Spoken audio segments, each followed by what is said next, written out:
How to play roller hockey. Roller hockey, also called inline roller hockey, is generally a faster, paced and higher scoring game than ice hockey because there are no whistles blown for off, sides or icing. Additionally, you play roller hockey with 4 players on the rink plus a goalie, rather than 5 players used in ice hockey. Checking is not permitted in roller hockey. Here are the inline roller hockey rules. Steps. 1. Get the appropriate gear.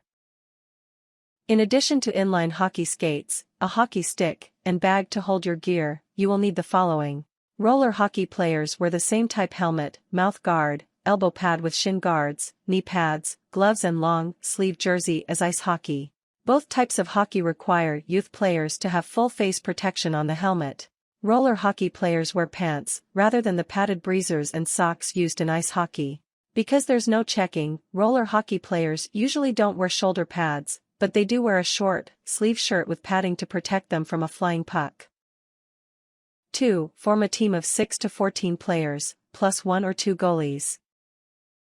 3. Begin to play roller hockey with a face-off. Opposing players face each other, and the referee drops the puck between them.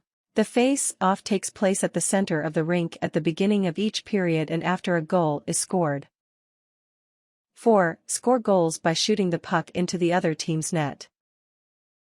The goal doesn't count if the puck is kicked in. The goal counts if it's deflected in off another player, or a defending player accidentally makes the goal. 5. Avoid getting a penalty, which leaves your team short-handed. Minor or major penalties may be a given for boarding, tripping, roughing, charging, cross-checking, elbowing, kneeing, fighting, holding, interference of a player not in possession of the puck, or deliberate injury of a player. Stick penalties include holding a stick higher than shoulder height, slashing, spearing or hooking a player with the stick, or carrying a stick after it breaks. Penalties are also called if a player intentionally delays the game, or a player other than the goalie deliberately falls on the puck or covers it with a glove. As with ice hockey, the whistle isn't blown for a penalty until the offending team gains possession of the puck. Minor penalties require sitting in the penalty box for 2 minutes. If the goalie incurs the penalty, a teammate will sit in the penalty box on behalf of the goalie. If 2 players are already in the penalty box, the third player will sit in the penalty box, but a player substitution is allowed until the first penalty expires. Major penalties follow the same rules as a minor penalty, but the time is extended to 5 minutes. Misconduct penalties are awarded for a second major penalty by the same player in the same game, abusive language to the referee, refusal to go to the penalty box, and other such inappropriate behavior. The play must leave the game for 10 minutes, and a teammate must serve the 5-minute major penalty in the penalty box. A game misconduct penalty requires the offending player to leave the game and suspension from the next game. A penalty shot is given if the defending team inhibits an opposing player from scoring.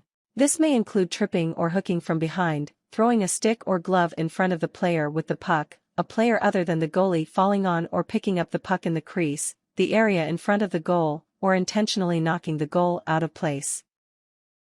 6. Play the game for 2 periods lasting 20 minutes each, although youth games may be played with shorter periods. Each team may take a 1-minute timeout during each period. 7. Win inline roller hockey by scoring more goals than the opposing team before the clock runs out. In the event of a tie, a 10-minute youth games may be a 5-minute overtime, sudden death overtime period begins. If either team doesn't score during overtime, a shootout can be used. Warnings. Referees will issue a minor penalty for any player not wearing regulation gear.